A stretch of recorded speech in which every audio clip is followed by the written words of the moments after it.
Toyota að leggja ofuráherslu á hybrid og Toyota byrjaði að framleiða hybridbíla 1998 eða 9 þegar Priusin kom á markaðinn og síðan hefur bara verið stöðu aukningur í hybrid-tekninni á Toyota og þessi bíl sem við erum að keyra núna er Toyota RAV4 hybrid og þetta er bíl sem er með 222 hestafla vél á þessu dæmi og eyðslan er gefin upp ykkur rúmi 5 en raun eyðslan hérna á Íslandi er svona kannski 5,5 til 6 lítar eitthvað svoleiðis sem er mjög gott fyrir þetta stóra bíl. Þannig að sko svo annað líka að mengun bíla hefur minnkað svo rosalega mikið. Bara sem dæmi að kannski 20 ára gamall dísiljeppi, hann mengar eins og 59 dísiljeppar í dag. Þróun er svo mikil hjá bílaframleiðendum í þessu umhverfis sjónarmiðum í rauninni. Þannig að jú, það er mjög gott mál að það sé verið að keyra á þessa rafmagnsbíla og við munum fylgja því líka, Toyota mun koma með rafmagnsbíla líka en þeir vilja meina að árið 2030 eftir þessi 11 ára eitthvað svoleiðis að þá verið framleiðsla Toyota svona 20% rafmagnsbílar og 65% hybridbílar. Þannig að þeir vilja meina að ef þetta rafmagnsbílavæða Evrópu alla þá þarf að byggja 27 kjarnorkuver í Evrópu til þess að framleiða rafmagn. Við höfum nóga rafmagni hér, engin spurning um það. En þetta bara mun koma hægt og rólega og sem er alltaf bara mjög gott mál. En þetta er samt svolítið hægt, eða ekki? Eða samt ekki? Þetta er svona kannski rúmur áratugur sem þú ert að tala að við erum ekkert að fara að sjá árið 2030 helminga öllum bílum bara rafmagns. Ég hef ekki trú á því, nei. En samt sem áður þá er óbærslega þróun hjá bílaframleiðendum í að minnka útblástur. Það er bara þannig. Og ég hef trú á því árið 2030 þó að verði einhverjir dísilbílar til og bensínbílar, þeir hugsanlega menga bara ekki neitt. Já. Þannig að þróunin er svo mikil hjá bílaframleiðendum, þó verði ekki endilega bara rafmagnsbílar, að þá verða vetnið, metanið og ýmislegt. Þannig að þróunin er mjög mikil hjá bílaframleiðendum, það er engin spurning um það. En hvernig er þegar fólk kemur inn á bílasölu til þín í dag, hvernig er það? Er það að spyrja mikið rafmagn? Já, kaupendur? Já, það er töluvert það hefur aukist mjög mikið, þannig að það er svona vitundarvakning í þessu öllu saman. Og hérna, ég veit nokkra mjög góða viðskiptavini okkar sem eru hreinlega að bíða eftir að við komum með rafmagnsbíla, en svona eins og staðan í dag þá er rafmagnsbíll í rauninni bara annar bíll á heimili vegna þess að innviðirnir náttúrulega er ekki nægilega góðir. Það er bara þannig. Tekur langa tíma að hlaða þetta? Já. Og hérna, en engin spurning, mjög góður kostur sem annar bíl á heimili og sérstaklega kannski í borgaræsti, eins og Reykjavík sem dæmi. Það er þetta bara frábært. En eins og staðan í dag þá sé ég ekki alveg fyrir mér að rafmagnsbíl sé rauninni nóg sem bara einkabílinn á heimilinu. Hvernig stóð því að þú varst bílasali? Þetta er mjög góð spurning. Ég lærður símsmiður heitir þetta, þetta heitir vist eitthvað annað í dag. Og var að vinna hjá Símanum upp á Velli. Ég er hjá Símanum íslenska, ríkinu. En var að vinna fyrir varnarliðið. Þegar við vorum leigðir þarna uppi til. Og ég var á svona tímamótum. Ég var ekki að vinna í sjónvarpsköppunum fyrir það og svoleiðis. Og hérna, herinn ætlaði að fara að yfirtaka rekstur og ég hefði þurft að fara að vinna hjá hernum reyni. Og svo var ég að lesa víkufréttir náttúrulega. Þær voru komnar út á víkufréttir, ég lesa allir víkufréttir. Og hérna, það var auglýst eftir sumarstarfsmanni á bílasölu Brynleifs sem hann hét, eða var á Vatnsnesveginum. Og það er svona alltaf verið svona aðeins bíladell í mér, það er nú bara þannig. Og hérna, og ég fór til gamla og Brynleifs? Til Brynleifs, já. Brynleifs Jóhannessonar sem átti bílasölu Brynleifs og var nýbúinn að fá Toyota umboðið árið áður, árið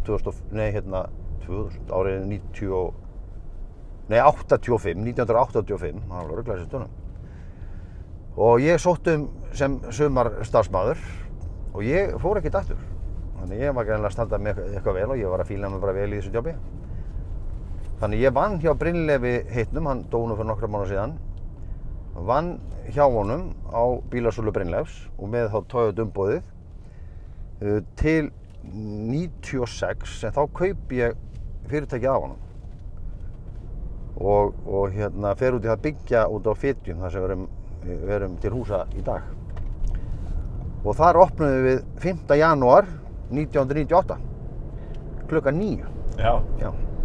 Þannig að við erum búin að vera þarna síðan í 21 ár eða 22 ár tæp en þetta hefur aðeins margt breyst náttúrulega sko. Já, það er einmitt eiginlega svona næsta spurning hvað hefur bílasala breyst mikið á öllum þessum árum, rúmum 30 árum? Já, það er eiginlega gífurlega mikið. Já.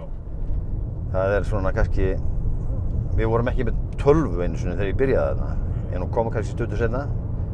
Þá voru menn að skrá bílana sína til sölu á svona lítið spjöld og svo var þetta svona sett eftir stafröðsröð svona upp á vegg. Það er kannski margir sem muni eftir því. Byrjaði í A og endaði náttúrulega í Ö, það kannski hét engin bíl eitthvað Ö, ef þú skilur hvað ég við. Já. Þannig að menn settust niður og tóku spjöldin kannski, þeim langaði kannski Toyota eitthvað, það fóru í tíð og flettu í spjaldinu eftir Toyota og réttu svo okkur sölumönnunum spjaldið og þeim langaði að kíkja á þennan sko. Þannig að þá fórum við að staðarinn að hringja eiganda bílsins og það náttúrulega var bara heimasími eða vinnusími, það var ekki GSM-sími. Þannig að það þýddi eiginlega aldrei að hringja, ef þetta var vinnandi fólk, þá þýddi aldrei að hringja í heimasíman nema í hádeginu eða eftir klukkan 5 eða 6 eða vinnusíman og þá var hugsanlega hringt tilbaka í kaffitíma. Þannig að þetta er svona stóra breytingin. Í dag náttúrulega eru allir með GSM-síma, allavega allir þeir sem eru með bílpróf og eru að selja bílinn sinni eða eitthvað. Þannig að maður nær alltaf í einstaklinginu í dag. Þetta var stór mál hérna áður. Þannig að það er náttúrulega aðalega kannski það að samskiptin hafa breyst og svona, hvernig þetta gerist. Já, svo bara öryggið sjá veðbönd og annað slíkt á bílum og ferilbíla. Skilur sem er mjög mikið atriði allan eigendaferilin, við förum bara í tölvuna að sjá eigendaferilin og hvort að viðkomandi bíl hefur tjónu allavega og getur sýnt fólki bara nákvæmlega fram á ferilbílsins. Þetta var svolítið vandamál hérna áður fyrr. Þannig að það er náttúrulega, þetta var svo náttúrulega bílalán, það voru engin bílalán í gangi þá. Ég man að menn voru að selja bíla kannski á víxlum. Já. Skuldabréfum kannski? Og skuldabréfum, já. Menn hringdu kannski og spurðu þetta á þennan á bréfi. Já.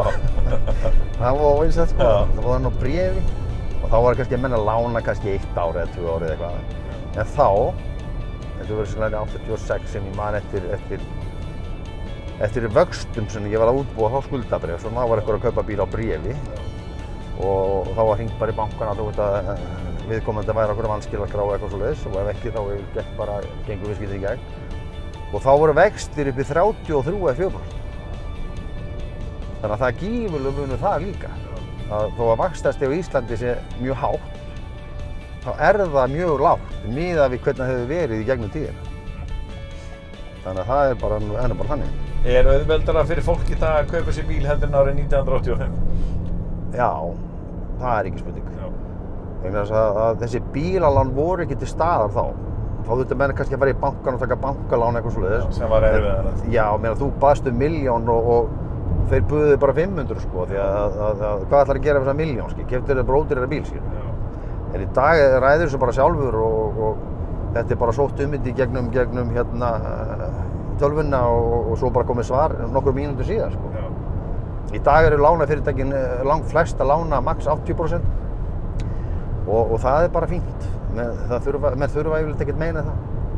Og það hefur breyst líka svolítið þannig að hérna, fyrir hrun þá voru kannski 80% þeirra sem voru að kaupa sér bíl voru að taka einhverja fjármögnun.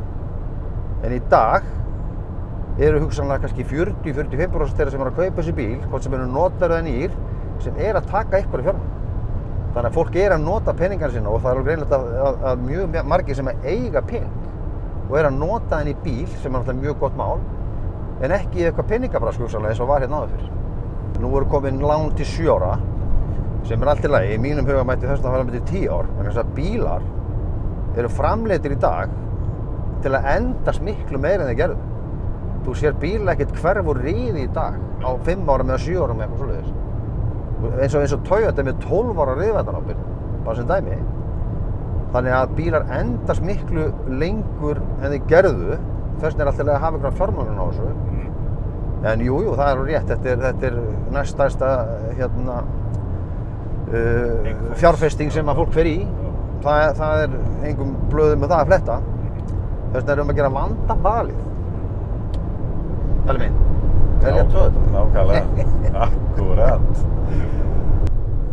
Hvernig finnst þér svona viðhorf fólks til bíla? Finnst þér það hafa breyst? Vill fólk kaupa sparnirnar bíla, minni bíla, eða einhverju sem að vilja bara alltaf eiga jeppa eða fjórhjóladrifin eða einhver stefna í þessu? Finnst þér svona... Við erum náttúrulega óbúslega marga trygga kúnna, sérstaklega eins og í Land Cruiser og Hilux og svona bílum. Jú, auðvitað náttúrulega er fólki fara að færa sig meira og spyrja meira eyðslugræna bíla eins og hybrid og umhverfisvæna.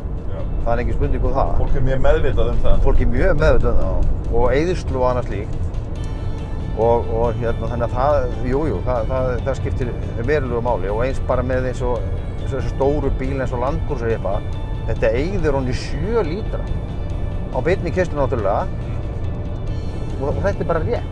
Þeir eru að eyða svo miklu minna og menga miklu minna heldur þeir gerðu allir bílar. Vélar orðnar miklu háþróaðari. Já, þróun bara mikil í þessu. Það er bara svoleiðis. Svo alltaf eins og vorum að tala áðan hérna endingu bíla. Bara sem dæmi þá er Toyota í dag með 7 ára ábyrgð eða 200.000 km akstur. Það er ekkert mjög mörg ár síðan að það hef engi keypt bíl sem að keyra 150 og spara 200.000 km. Í dag eru þeir í ábyrgð yfir 200.000 km. Þannig að þetta segir svo mikið bara áreiðanleika bíla í dag. Það kannast margir við rúntinn í Keflavík á Hafnargötunni, allavega svona eldri Suðurnesjamenn. Hvað segir Ævar það og hann með bíladöll? Það ekki sérstaklega margir svona ungir menn og konur með eitthvað sérstaklega mikinn bílaáhuga. Manstu hvernig þetta var hérna í gamla daga, við vorum afþreyingin var á rúnturinn Hafnargatan upp og niður og fram og tilbaka 20 sinnum á kvöldi eitthvað svoleiðis. Og þá var svona aðeins svolítið keppni í gangi að hafa bílana svona flotta og svoleiðis. Þannig að þetta bara liðin tíð. Unga fólkið hefur ekkert þennan bílaáhuga ekki að nærri eins miklu leyti eins og við höfðum á sín tíma. Þannig að þetta hefur breyst gífurlega. Ég reyndar hef ekki farið á rúntur Hafnargötunni mjög lengi. Þannig ég held að sé alla til. En þetta hefur breyst mjög mikið. En auðvitað til ungt fólk í dag með mikið bílaáhuga. Það var nú bara eins og strákana mína. Alveg á hvolfi í þessu bílasporti Ert þú ennþá með mikla bíladöll? Nei. En ég hef óbærslega gaman að því að ef ég fyrir útlandi eitthvað svoleiðis, þá ég ekkert að glábedala á byggingarnar. Ég að horfa á bíla. Mér finnst ofsalega gaman að skoða flotta bíla. Það engin spurning það. Og gamla bíla og nýja bíla og allt saman. En bíla áhuginn slíkur hefur minnkað, ég verð að viðurkenna það. En ég horfi á fallega bíla, það bara saman hvað heita, það bara svoleiðis. En ekkert séns að nappa þig, þú ert ekkert með gamlan bensín í bílskúr eða Rolls Royce eða eitthvað svona, þú ert ekkert með svoleiðis? Nei. Það ekki þannig? Nei. Við myndum ekki ná þér þar? Nei.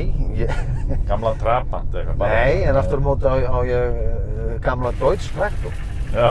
Já, 66 módelið sem var gerður upp fyrir 10 ára síðan, sem er bara fyrir sögumústa. Hann er antíkbílinn minn. En mér langar einhvern tímann að hugsanlega, og ég er með augun opin fyrir einhverjum svona Toyota antíkbíl. Ég er bara ekki alveg svona búinn að ákveða hvaða Toyota antíkbíl mér langar í. En mér langar eiginlega ekki í neitt annað en Toyota antíkbíl. Ég veit ekki alveg hvað það er. Þú með einhverja tegund í huga eða? Já og nei. Það er svona Land Cruiser heillar alltaf þessi gamli. Já. En svo líka Hiluxinn. Bodyið þarna kringum 80. Og orginal svona bíl í einhverju hlöðaukstarði sveit, ég var til í það. Já. Ef ykkur hlustar á þetta, horfir á þetta og veit eitthvað svona ljóst rappaðan helst. Á gráum stálfelgum eins og það voru. Nei. Eru að vera hérna nokkuð eða? Nei. Nei, maður þarf að hafa, ég er ekki mjög handlaginn sjálfur sko, ég verð að viðurkenna það. Þannig að ef maður fær einhvern bíl sem er óuppgerður, þá þyrfti maður eiginlega að vinna eitthvað í sjálfur. Ég er ekki alveg þar sko. þyrfti bara að fá bíl þá sem bara tilbúinn, sem ykkur búinn að gera upp fyrir mig. Þeir eru ekkert á sölu held ég. Þannig ballið minn. Já. Erum við komin á Reykjanes? Já, fallið það hérna. Þetta er okkur líka. Rafmagn í rúðum og svona. Þetta er bara orðið standard í öllum bílum. Já. Hitt í sætum og skjár og bakkmyndavél. Þetta eru svaka lúxus. Já, og Íslandskorti. Já. Ég held að þú fáir bara ekki bíl án rafmagns í rúðum í dag. Þú myndir bara leita. Ha. Já, svo er komið í þetta eins og með þennan bíl hérna. Hann er komið með e-call. Ef ég íti hérna þá hringir það beint á neðarlínuna. Og neðarlínan veit alltaf hvar hann er staðsettur bílinn. Og ef hann lendir í hörðum árekstri eða veltur eða eitthvað. Og hérna þá hringir bílinn sjálfkrafa í neðarlínuna. Og ef þú svarar ekki, skilur við, ef þú rótast eða eitthvað, þú svarar ekki, þá senda þér sjúkrabíl og vita nákvæmlega hvar það er. Það komið bara staðarbúnaðar í Íraðsvöra. Og þetta er að koma í alla bíla. Ég var svo ljónheppinn að fá þessa lóð 1997 og húsið var reist hérna það ár og við opnuðum hérna eins og ég sagði fyrir viðtalinu 5. janúar 98 og staðsetningin gæti ekki verið betri, það er ekki spurning um það. Og eru þið með svona alhliða bílaþjónustu? Já, við erum með hérna við hliðina á okkur er fullkomið Toyota þjónustuverkstæði og Lexus, þannig að við þjónustum Toyota bíla og Lexus bíla og reyndar sjáum við viðgerðir á mörgum öðrum tegundum. Ég er með mjög fagmenn hérna hinum megin í því öllu saman og síðan er ég með bónstu hérna í endanum á húsinu, þannig að við þrífum náttúrulega aðalega okkar bíla en við eigum það til að þrífa einn fyrir Pétur og Pál og sérstaklega þá sem er kannski að koma með bílana sína til sölu. Þannig að jú, við erum með þjónustuverkstæðið og bónstöðuna. Og svo náttúrulega söludeildina hér. Já. Þannig að þú ert bara bjartsýnn á framhaldi? Já, það þýðir ekkert annað. Við erum með þetta vörumerki, alsæll með það, þannig að það er ekkert annað en bjartsýnn í mínum huga. Það er bara þannig.